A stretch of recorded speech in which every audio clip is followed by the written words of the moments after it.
បាទជំរាបសួរសួស្តីបងប្អូនទាំងអស់គ្នាបាទវីដេអូនេះនិយាយពីរបៀបភ្ជាប់បែងធនាគារដើម្បីទទួលលុយពី Facebook បាទអញ្ចឹងទី1យើងត្រូវការប្រើទី1យើងត្រូវមានអឺសភៅធនាគារទី2យើងត្រូវមានប័ណ្ណស៊ីចម្ពូឬក៏ប៉ាសពតឬក៏តញ្ញនប័ណ្ណយើងណាប័ណ្ណស៊ីចម្ពូបែបនេះណាបងប្អូននេះប័ណ្ណស៊ីចម្ពូនេះបងប្អូនមើលឃើញទេហ្នឹងហើយហើយយើងត្រូវមានបែងធនាគារផងយើងបងប្អូនប្រើកសិកម្មថៃបងប្អូនប្រើធនាគារអីក៏បានដែរភ្ជាប់បានដូចគ្នាបន្ទាប់មក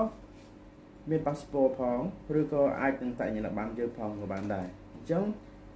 យើងត្រូវត្រៀមចំនួន2មុខហ្នឹងឬ3មុខឬលេខតញ្ញប័ណ្ណយើងហ្នឹងហើយឥឡូវយើងទៅទស្សនានៅក្នុងវីដេអូខ្ញុំនៅក្នុងកុំព្យូទ័របងប្អូនគ្នាបាទវីដេអូនេះគឺខ្ញុំធ្វើនៅតាមក្នុងកុំព្យូទ័របាទវីដេអូក្រោយនេះខ្ញុំនឹងធ្វើតាមទូរស័ព្ទដៃម្ដងអូខេអញ្ចឹងទៅទស្សនារបស់ខ្ញុំក្នុងកុំព្យូទ័រយើងទាំងអស់គ្នាដើម្បីយើងចូលទៅ sign up ជាមួយនឹងបណ្ណាដើម្បីត្រង់លុយពី Facebook បាទដោយសារ pack នេះជា pack បងប្អូនប្រុសដែលគាត់នៅស្រុកខ្មែរគាត់បានមុខងារបណ្ណាអញ្ចឹងយើងត្រូវ sign up ទាំងអស់គ្នាបាទដំបូងឡើយយើងចូលទៅក្នុង pack របស់យើងអញ្ចឹងមកបាទបន្ទាប់មកយើងចូលកន្លែងនេះFlashboard មើលអាជីពនេះបាទបន្ទាប់មកចូលអញ្ចឹងហើយបងប្អូនអូសទៅក្រោមមកបងប្អូនចូលកន្លែងមេតានេះមកបាទមើលមួយបងប្អូនមើលមួយបាទបន្ទាប់ពីចេញតម្រងបែបនេះគឺយើងអូសទៅក្រោមទៅយើងចូលមកកន្លែងគ្រឿងមើលថឹងមាត់ហ្នឹងហើយបងប្អូនអានភាសាថៃបានបងប្អូនមើលតាមនឹងមកបាទដោយសារតែកុំព្យូទ័រខ្ញុំដាក់ភាសាថៃហើយពេលអញ្ចឹងខ្ញុំអានភាសាថៃបើខ្ញុំដាក់ភាសាអង់គ្លេសខ្ញុំមិនសូវច្បាស់ប្រហែលដល់ពេលដាក់ថៃទៅគឺខ្ញុំអាចមើលយល់ខ្លះបាទបន្ទាប់មកយើងចុចការសាងប្រាក់ចំណូលនេះការសាងរ៉ាយได้គឺមានន័យថាការរាប់ប្រាក់ចូលកន្លែងហ្នឹងមកបាទបន្ទាប់ពីចូលកន្លែងហ្នឹងវាចេញដំណងបែបនេះអញ្ចឹងងាកមកខាងលើនេះទី1ទី2គេថាដាក់ bonus បើភាសាថៃដាក់ bonus ចូលកន្លែងហ្នឹងមកបាទរងចាំបន្តិចកន្លែងហ្នឹងវាអ៊ីនធឺណិតយឺតតិចឥឡូវខ្ញុំ refresh មួយសិនបាទឥឡូវនេះចូលមកចេញដំណងបែបនេះបងប្អូនមើលមួយតាមខ្ញុំបងប្អូនចូលកន្លែងមករើមតនឆៃងានមេថាយើងចាប់ផ្ដើមបង្កើតហ្នឹងហើយចូលមកបាទបន្ទាប់មកអូសមកផុតមកបងប្អូនមើលកន្លែងនេះមានន័យថាការยืนยันចុចยืนยันអញ្ចឹងមកមានន័យថាទទួលយល់ព្រមដោយភាសាខ្មែរគឺយល់ព្រមបាទបន្ទាប់មកចុចបន្តបាទបន្ទាប់ពីចុចបន្តកន្លែងនេះគឺយើងត្រូវវាចេញបែបនេះឥឡូវខ្ញុំសូមចុចកន្លែងនេះបាទឲ្យយើងសាងថ្មីហ្នឹងហើយបាទកន្លែងនេះដាក់ឈ្មោះយើងកន្លែងនេះយើងដាក់ឈ្មោះយើងមកដាក់ឈ្មោះអីយើងដាក់ឈ្មោះនឹងមកបងប្អូនបាទខែឆ្នាំកំណើតគឺយើងដាក់ឥឡូវខ្ញុំសូមដាក់ដឹងត្រូវឬខុសទេបងប្អូនដាក់ថ្ងៃ26បន្តមកកន្លែងនេះប្រទេសកន្លែងហ្នឹងយើងរើសប្រទេសយើងដាក់ប្រទេសថៃកន្លែងហ្នឹងគឺសំខាន់គឺយើងដាក់ប្រទេសថៃដោយសារប្រទេសខ្មែរយើងអត់ទាន់ឲ្យរកប្រាក់ចំណូលពី Facebook ទេបាទបន្តមកកន្លែងនេះគឺយើងរើសពីរបៀបធុរកិច្ចផងយើងរើសខាងលើនេះមកបាទបន្តមកចុចបន្តបាទរងចាំបន្តិចទៅបាទអញ្ចឹងមកដល់កន្លែងនេះបាទកន្លែងនេះគឺជាកន្លែងសំខាន់ហើយបងប្អូនកន្លែងនេះយើងដាក់ TU មានន័យថាទីតាំងឬក៏ទីកន្លែងដែលយើងរស់នៅឥឡូវខ្ញុំមានហើយខ្ញុំចូលទៅ copy យកតែម្ដងឥឡូវបងប្អូនចូលទៅ copy មកបងប្អូនត្រៀមអញ្ចឹងមកណាឥឡូវខ្ញុំ copy សិនសំទោសបាទcopy មកបាទខ្ញុំចូលទៅដាក់កន្លែងហ្នឹងបាទកន្លែងនេះប្រទេសមានតែមឿងមានន័យថាប្រទេសអញ្ចឹងយើងដោយសារខ្ញុំនៅថៃខ្ញុំដាក់នៅបាងកកដាក់បាងកកអញ្ចឹងមកបាទបន្ទាប់កន្លែងនេះយើងរើសបាងកកដែរកន្លែងនេះដោយសារតែខ្ញុំនៅបាងកកបាទកន្លែងនេះកន្លែងប្រេសនីកន្លែងរហ័សប្រេសនីបងប្អូនខ្ជិលទៅសើមកចូលទៅ copy មកហ្នឹងហើយដោយសារតែខ្ញុំបានត្រៀមទុកអញ្ចឹងខ្ញុំ copy paste តែម្ដងវាលឿនពិបាកអញ្ចឹងណាបាទកន្លែងនេះកន្លែងលេខទូរស័ព្ទហ្នឹងគឺយើងត្រូវដាក់បាទបន្តមកកន្លែងនេះកន្លែង Gmail បងប្អូនត្រូវត្រៀម Gmail ផងណាបាទសម្រាប់ខ្ញុំមាន Gmail ផងខ្ញុំរួចរាល់ហើយខ្ញុំ copy paste តែម្ដងបងប្អូនមើលតាមខ្ញុំមួយបងប្អូនបាទកន្លែងនេះគឺជាកន្លែងម៉ាយលេខបាត់សម្គាល់ខ្លួនយើងដើម្បីយើងបង់ភាសីឲ្យគេហ្នឹងដោយខ្ញុំបាន និយាយប្រាប់ពីក្បាលវីដេអូនោះយើងត្រូវមានទី1passport ឬក៏សញ្ញាបត្រឬក៏បាត់ធ្វើការហើយបាត់ស៊ីចម្ពូហ្នឹងអញ្ចឹងដោយសារតែខ្ញុំបានត្រៀមរួចរាល់ហើយអញ្ចឹងខ្ញុំទៅ copy ផាសតែម្ដងបាទខ្ញុំយកមកដាក់កន្លែងហ្នឹងហើយខាងក្រោមនេះយើងដាក់ក៏បានមិនដាក់ក៏បានដែរកន្លែងហ្នឹងឥឡូវយើងចុចគ្រីសមួយមកចុចគ្រីសកន្លែងហ្នឹងមួយមកបន្ទាប់មកយើងចុចបន្តមកបាទបន្ទាប់មកកន្លែងនេះអឺគេឲ្យយើងជ្រើសរើសដោយសារតែឥឡូវហ្នឹងបានអាប់ដេតថ្មីនៅប្រទេសថៃតែប្រទេសខ្មែរយើងអត់ដឹងថាអាប់ដេតឬអត់ទេមាន3 1 2 3អញ្ចឹងបងប្អូនយក$100ឬក៏យក$25អញ្ចឹងបើមានចាប់ពី$25ឡើងគឺលុយធ្លាក់ចូលបញ្ជីយើងហើយឬក៏យើងកំណត់$100អញ្ចឹងសម្រាប់បងប្អូនជ្រើសទៅពីហ្នឹងសម្រាប់ខ្ញុំជ្រើសយក$25នេះហើយព្រោះបានឆាប់បានលឿនបាទបន្ទាប់មកកន្លែងនេះគឺជាកន្លែងដែលសំខាន់បំផុតហើយកន្លែងនេះគឺកន្លែងសំខាន់បំផុតហើយកន្លែងហ្នឹងនេះវាឲ្យយើងទទួលលុយចាប់ពី$100ហើយយើងដាក់នោះ$25ដឹងត្រូវអត់ចំណុះសិនតែមិនត្រូវទេក៏យើងអាចកែវិញបានអីទេឥឡូវកន្លែងនេះគឺជាកន្លែងដែលយើងត្រូវដាក់ត្រូវនឹងសិភៅបញ្ជីធនាគារយើងឥឡូវនេះយើងរើសប្រទេសថៃចឹងហើយអានេះជាលុយថៃចឹងហើយកន្លែងនេះដាក់ឈ្មោះយើងនេះដាក់ទៅនឹងសិភៅបញ្ជីធនាគារយើងបងប្អូនបញ្ជាក់ចឹងមិនខ្ញុំឲ្យត្រៀមសិភៅបញ្ជី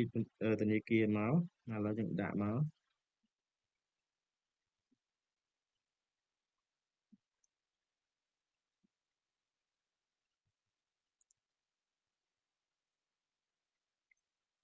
មកដាក់ទៅនឹងជាមួយនឹងសិភៅបញ្ជីធនាគារយើងបាទកន្លែងនេះ KIP code ហ្នឹងសំខាន់ណាស់KIP code ធនាគារមួយខុសៗគ្នាណាសម្រាប់ខ្ញុំប្រើកសិករថៃខ្ញុំចូលទៅយកមកបងប្អូនប្រើធនាគារអីបងប្អូនចូលទៅក្នុង Google ទៅបងប្អូន search វាទៅដាក់មកកន្លែងហ្នឹងមកកន្លែងនេះគឺជាកន្លែងម៉ែលេខបញ្ជីធនាគារយើងដើម្បីគេផ្ញើលុយឲ្យយើងបាទខ្ញុំបានមានហើយខ្ញុំដាក់តែម្ដងដោយសារតែខ្ញុំត្រៀមអញ្ចឹងដោយសារតែវាស្រួលខ្ញុំដាក់ copy paste បាទបន្ទាប់មកចំណុចអស់នេះយើងក៏ត្រួតមើលច្បាស់ទៅថាយើងរៀបចំបានគ្រប់គ្រាន់នៅបាទបន្ទាប់មកយើងឆែកមើលថាយើងបំពេញត្រឹមត្រូវឬនៅកាលណាដល់ពេលខុសយើងអត់អាចកែបានទេកន្លែងហ្នឹងណាបងប្អូនពិតបើទៀតឥឡូវយើងគ្រីសកន្លែងនេះ$100ដោយសារតែកន្លែង$25ហ្នឹងគឺភាគច្រើនគឺអត់ឲ្យទេដល់តាមធនាគារដែរអញ្ចឹងណាបាទឥឡូវយើងចុចយក$100ម្ដងទៀតបាទអញ្ចឹងយើងយក$100ព្រោះ$25ហ្នឹងដែលខ្ញុំប្រាប់មិញ25នេះគឺអត់ឲ្យទេគឺវាឲ្យយកមក$100វិញអញ្ចឹងបងប្អូនបញ្ជាក់មើលម្ដងទៀតណាហ្នឹងហើយឆែកមើលច្បាស់ម្ដងទៀតមកបាទកន្លែងបញ្ជីធនាគារយើងដាក់មកឆែកបញ្ជីធនាគារបងប្អូនយ៉ាប់ដាក់ឲ្យត្រូវណាដាក់ខុសយ៉ាត់គេអត់អាចអូនលុយចូលយើងបានទេណាអញ្ចឹងបញ្ជាក់មើលម្ដងទៀតដាក់មកហ្នឹងប្រទេសថៃPIN code គឺយើងអាចត្រឹមត្រូវហើយអានេះឈ្មោះเจ้าของជា60កន្លែងនេះគឺយើងដាក់ឈ្មោះបងប្អូនឈ្មោះ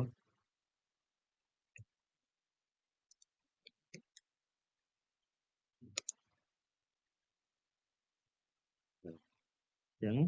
កន្លែងហ្នឹងមានតែឈ្មោះเจ้าของបញ្ជីមានតែឈ្មោះបញ្ជីធនាគារយើងហ្នឹងហើយមិញយើងគ្រីសអាលើនេះដល់ពេលអញ្ចឹងវាអត់ឲ្យអញ្ចឹងយើងក៏គ្រីសយក$100វិញបាទហ្នឹងត្រឹមត្រូវហើយនេះគេថាម៉ែលេខបញ្ជីធនាបញ្ជីរបស់យើងមានន័យថាលេខគណនីរបស់ធនាគារយើងឯងបន្ទាប់មកចុច link នេះមកណាបងប្អូនបញ្ជាក់មើលម្ដងទៀតមកណាមើលតាមខ្ញុំមួយបងប្អូន$25នេះអត់ឲ្យទេអត់ឲ្យធនាគារទេអញ្ចឹង យើងគ្រីឲ្យក្រោមវិញដោយសារមុនខ្ញុំគ្រីវាឲ្យអញ្ចឹងខ្ញុំដូរដាក់មកក្រោមខ្ញុំមកដុល្លារវិញបន្ទាប់មកយើងឆែកមើលកន្លែងហ្នឹងឈ្មោះយើងត្រឹមត្រូវហើយឲ្យត្រូវនឹងចំហធនាគារយើងហើយបន្ទាប់មកយើងចុច link នេះណាអាខៀវហ្នឹងចុចទៅបាទចុចទៅចឹងមកបាទវាខុសកន្លែងណាចា$25វិញឡើយ$25វិញមកវាឲ្យអត់មិញវា error បាទឥឡូវយើងដាក់$25វិញឥឡូវហ្នឹងយើងបន្ថែមពីកូដយើងវិញកន្លែងនេះពីកូដធនាគារយើងណាយើងដាក់មកវិញសារថ្មីមិញវាអត់ឲ្យទៀតណាអញ្ចឹងបងប្អូនតើទៅពិនិត្យឲ្យពិនិត្យទៀតណាបើមិនអញ្ចឹងទេវាខុសកន្លែងលេខបញ្ជីធនាគារយើងក៏ copy ដាក់មកលេខបញ្ជីធនាគារគឺបញ្ជាក់ថាយើងត្រូវតែពិនិត្យវាច្បាស់បាទបន្ទាប់មកយើងពិនិត្យម្ដងទៀតវាច្បាស់ហើយអញ្ចឹងហើយយើងក៏ចុច link តែម្ដងទៅមើលឲ្យអត់បាទឥឡូវនេះគឺបានសម្រេចហើយបងប្អូនអញ្ចឹងដល់កន្លែងចំណុចសំខាន់នេះមួយទៀតហើយបាទកន្លែងនេះគឺយើងត្រូវតែ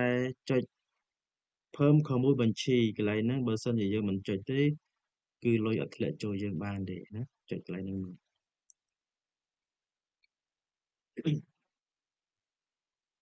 បាទបន្ទាប់មកយើងលីងចូលជាមួយនឹង Facebook យើងមកបាទចុចលីងចូលមកបាទកន្លែងហ្នឹងវាទាមទារឲ្យយើង connect ជាមួយនឹង Facebook admin ផងយើងបងប្អូន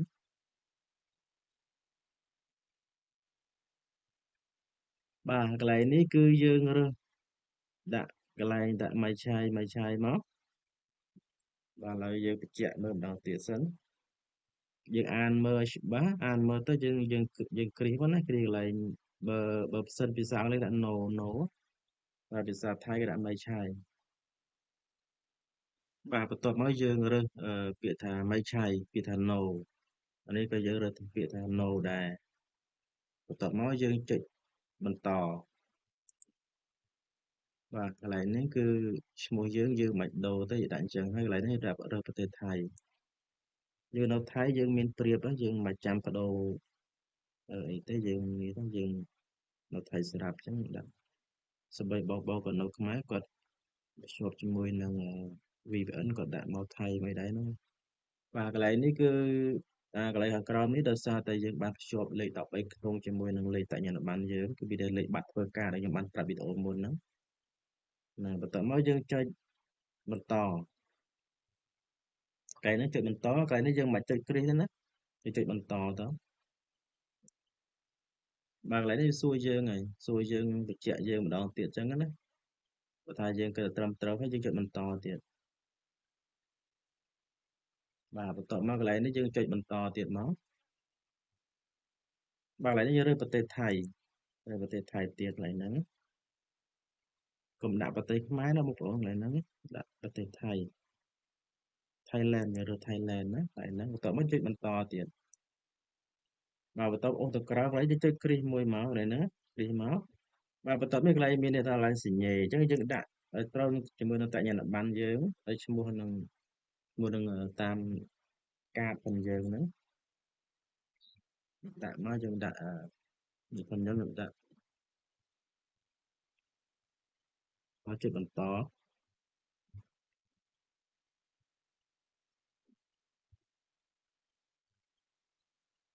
អូខេឥឡូវយើងបានដាក់ត្រឹមត្រូវហើយយើង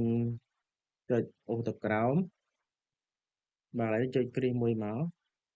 ហើយហ្នឹងវាគ្រីសឲ្យហើយអញ្ចឹងយើងចុចកន្លែងនេះណា submit នេះកន្លែងនេះ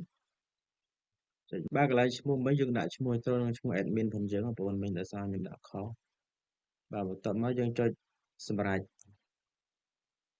អញ្ចឹងយើងជោគជ័យហើយបងប្អូនមកយើងជោគជ័យហើយបិទយ៉ាងនេះមកបាទអញ្ចឹងមានន័យថាយើងបានជោគជ័យហើយបងប្អូននេះអញ្ចឹងអឺ account Facebook account page របស់បងប្អូនប្រុសម្នាក់ហ្នឹងគឺគាត់បានរកលុយតាម bonus បានហើយនេះ អញ្ចឹងគឺពេលនេះគឺគាត់ទើបតែបានភ្ជាប់ទេទើបភ្ជាប់ថ្ងៃទីមកនេះភ្ជាប់ថ្ងៃហ្នឹងទើបភ្ជាប់ថ្ងៃនេះឯងអញ្ចឹងគាត់ចាប់ផ្ដើមផុសចាប់ពីថ្ងៃទី27នេះទៅនេះបាន30ថ្ងៃហ្នឹងគឺហ្នឹងហើយអូខេឥឡូវគឺយើងបានភ្ជាប់ជោគជ័យបងប្អូនសង្ឃឹមថាវីដេអូដែលខ្ញុំបានធ្វើនេះគឺបងប្អូនអាចមើលយល់ហើយវីដេអូក្រោយខ្ញុំនឹងធ្វើដោយប្រើទូរស័ព្ទដៃម្ដងហើយខ្ញុំធ្វើឲ្យលម្អិតជាងនេះបាទអញ្ចឹងសូមអរគុណសូមគោរពលាហើយកុំភ្លេចជួយចុច like ចុច share ម្នាក់មួយផងបាទបើសិនវីដេអូនេះមានប្រយោជន៍ដល់បងប្អូនបាទអរគុណជំរាបលា